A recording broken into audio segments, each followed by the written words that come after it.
We're all chasing something.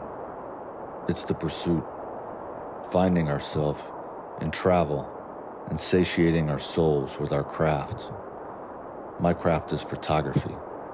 I'm searching for the perfect tool for me. My path has shifted from SLRs to rangefinders, Nikon to Leica.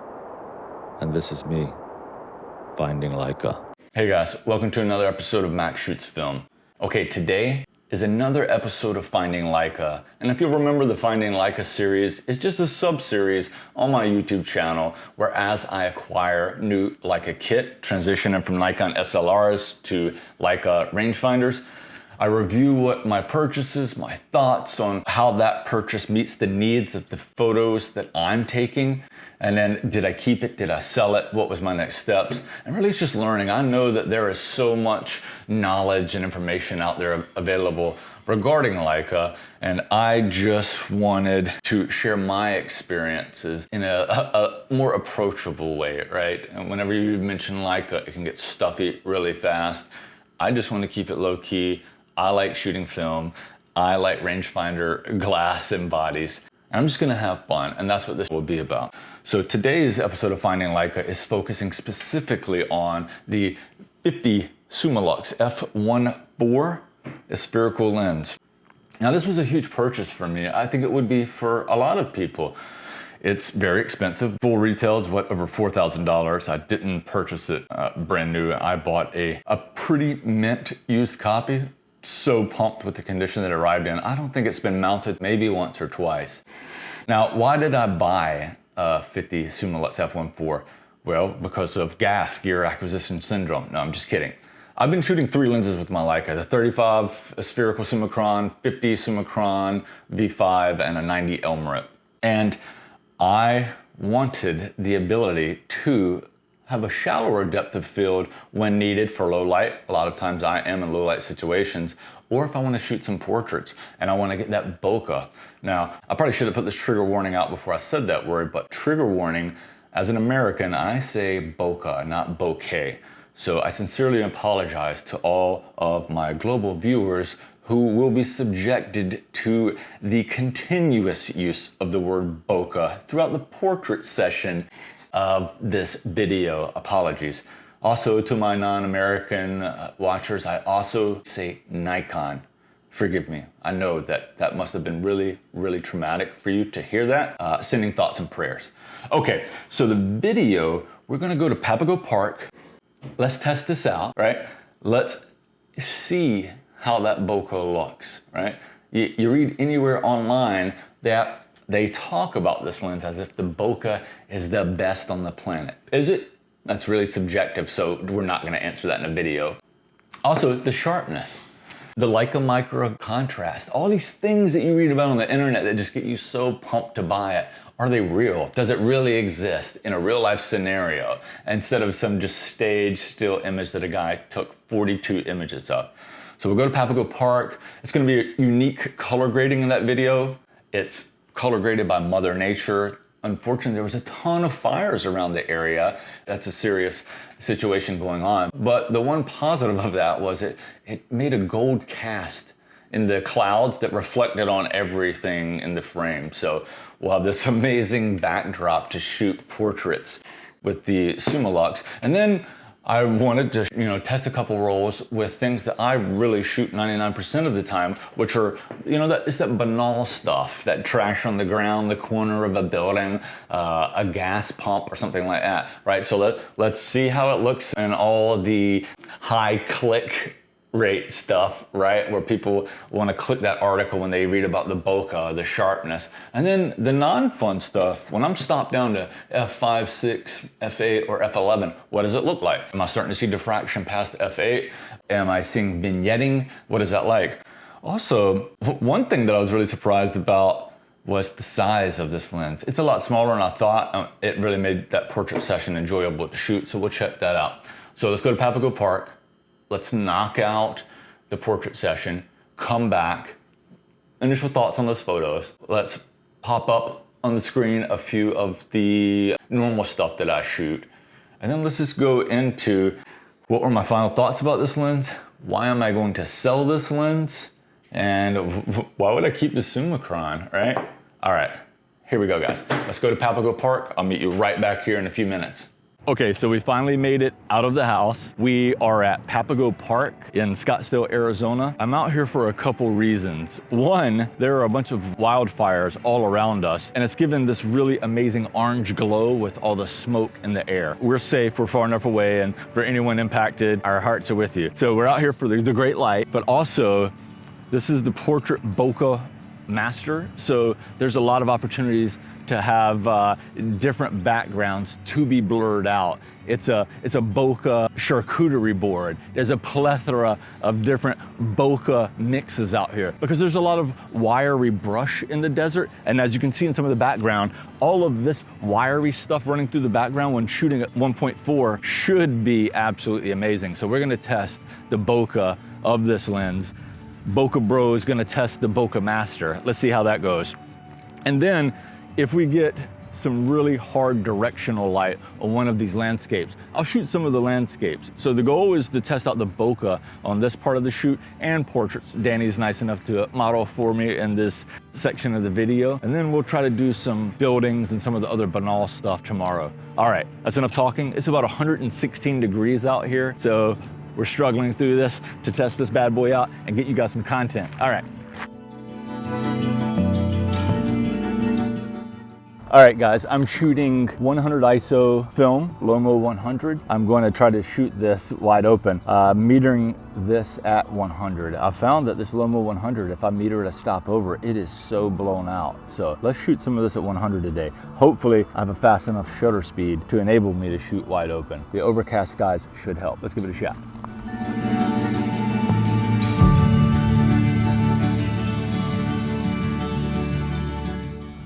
Another thing, guys, when you're trying to get lots of bokeh, I had her really close to that tree, so pull the subject away from the background and that'll help that blur out as well. Also, the closer to your subject, the more bokeh you'll have. Let's try this. Yeah. Yeah.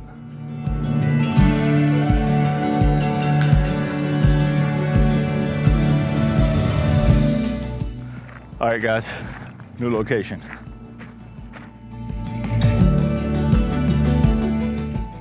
So we found another cool little pull-off spot here in Papago Park. The haze should look amazing. Let's do this. Oh, I like that pose. Hit that pose.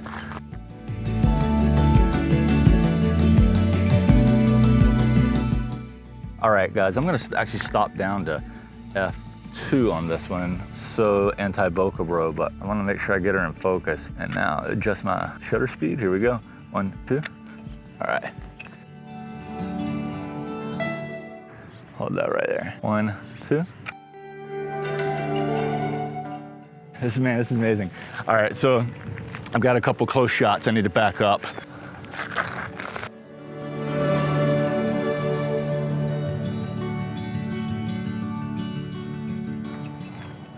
All right, let's change locations. We'll shoot down the alleyway now. Hope this is working out.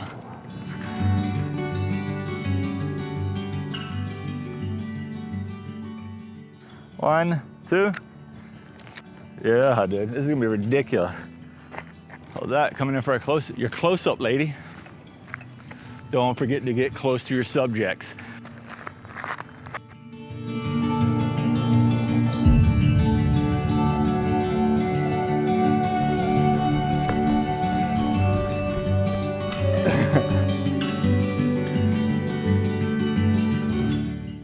Second setup is done. That was the first setup, wasn't it? No, second. Okay, second setup is done. Let's talk about some initial thoughts on this lens. One, the focus ring is something I need to get used to. There's quite a bit of resistance in this focus ring, and you've heard online people talk about the stiction, where you have to overcome that initial resistance and then you break through and it starts gliding. I'm definitely experiencing that. It's a lot of glass in there. I think the rear elements are rotating, actually.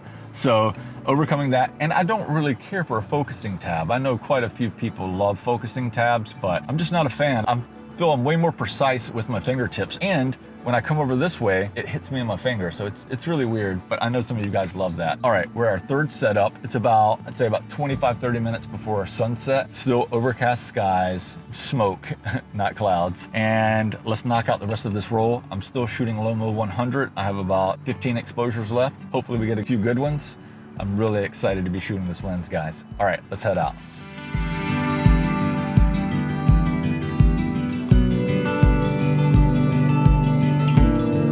Oh man, that's ridiculous.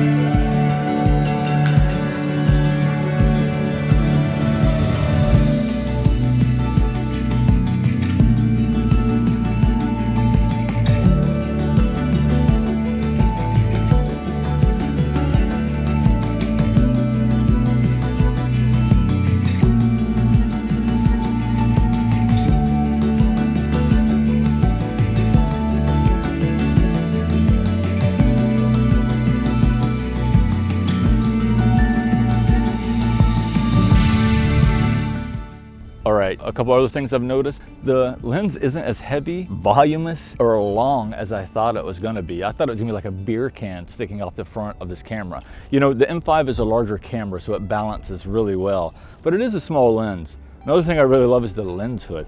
It slides straight out, but then you turn it and it locks out. My Summicron, it is a collapsible hood as well, but I have never been able to successfully get it to stay out very long. This one seems pretty stout. I'm excited.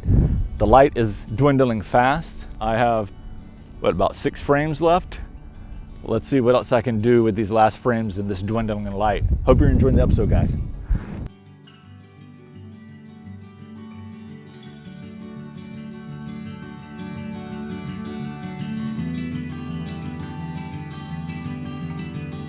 So there it is. The portrait session is done. What a beautiful place to shoot sunset. I mean, Papago Park geographically is beautiful. You can see the sunset behind the skyline of Phoenix. It's just a great place to be at sunset and hang out with my girl, shoot a new lens. I just feel very fortunate and happy to have done that. All right, let's talk about the lens itself and my thoughts on the portrait session. First of all, I want to say that I had to work so hard in post to get those images to where I wanted them to be. From a look and aesthetic standpoint, my personal opinion is this lens doesn't offer much. Technically, it is superior, right? I saw no chromatic aberration. I pointed this thing directly into the sun and took a picture of the landscape. No flaring or ghosting, and then any type of distortion has been corrected. So when I say it's artistically defunct, I mean, that may be the intent of this lens. This lens's purpose is to get all the technical imperfections that other lenses thrive on out of the way, so you have a foundation to create a really amazing image that you control in post. I want to restate that because a lot of film shooters rely on the characteristics of film and the glass they're using to create something unique, as opposed to something pixel for pixel representation of reality. So if you are one of those film shooters who think it's blasphemy to edit images in post, this lens is not going to give you that extra little something from a look department. It'll clear up all the technical stuff that's usually a barrier to overcome in post. That's gone. The new barrier for you would be to remember what that scene looked like, what it made you feel, and then find a way to impart that in post. Now, I don't want to say it's impossible to take banger after banger straight out of camera, because I absolutely have seen a ton of images online, but I have not asked those people who took those images, what did they do in post, right? And for a lens that doesn't have a lot of character, you typically want to shoot them in really amazing light, really amazing location, really amazing subject. You know, we definitely had all of those ingredients. Beautiful light, beautiful subject, beautiful location, and I had technically perfect images that needed some love in post. So, having said all that, I was like, okay, what does the stuff I normally shoot, like houses, the banal architecture, outdoor stuff, what does that look like on this lens, where we're stopped down a lot more, right? Let's roll some of those images. So you'll see with these images, it's not the typical color that I like. It was it's just something off that I didn't really like, and I noticed it carried over into these non-portrait shots as well. And I know some of you will be like, hey, on the portrait stuff, maybe you were shooting too shallow depth of field and it's hard to focus. You know, I've had a Voigtlander Nocton f1.2, shoot that thing at f1.2 all the time, nail focus every time. For me, rangefinder patches, they are 0 or 1. 0, you're out of focus, 1, you're in focus. And for me, I can easily see when I go from 0 to 1 with rangefinder patches. And for longer lenses, shooting shallow depth of field, I'll pop a Leica 1.4x magnifier on the back, and then that gives me one-on-one representation of the scene before me, and pretty much the 50mm frame lines almost fill up the viewfinder, making it easier for me to nail focus. So I don't think my ability to nail focus was based on not seeing clearly enough the eye that I was focusing on. So ultimately, I think for me, this lens is a sell. For the amount paid, I don't see any differentiation. The Summicron, I paid $1,500 for this. This is a version 5 Summicron. And I think I paid $3,200 for this Summilux ASPH. So for a $1,700 premium, the technical issues are solved in the Summicron, so they're pretty much on par with each other. So the next thing is the extra stop of light. Some people might absolutely need that, but for $1,700, I can wait for the light to be better or move my subject to another spot or walk around my subject if my subject can't walk, like a house, and find a better lit spot. And then $1,700, that's a lot of money. I can buy a ton of film and go on a couple road trips. So is the price difference worth a bunch of film and a couple road trips? Not for me. Size-wise, they're pretty close. I'm going to do a complete breakdown comparison side by side of these two lenses before I sell this as that one last stopgap to confirm everything I'm saying is enough for me to sell this. But I've, since this video, shot probably 6 rolls through this, and everyone continues to disappoint when I get the scans off the scanner or back from the lab. Yep, I've done both. I've shot it on digital too. Digital, same results. So for me personally, I'm not able to get what I see online, and I'm not able to get to my look, because ultimately I want to be able to replicate my look. I really like the current style that I'm shooting, and it's taken me 5 years to get there, and I'm not ready to jump off of that look just so I can hashtag Summicron ASPH in my Instagram post. It's not worth it to me, right? So for me, I'm gonna sell this lens. All right, if you like this video, please give it a thumbs up. Guys, that helps the channel so much. And if you're into this type of content, for sure subscribe and click that notification bell so you don't miss a video. I'll definitely put out plenty more of these Finding Leica videos, reviewing a bunch of Leica lenses and comparing lenses and bodies as well. All right, guys, I am rambling. Let's get out of here. See you next episode.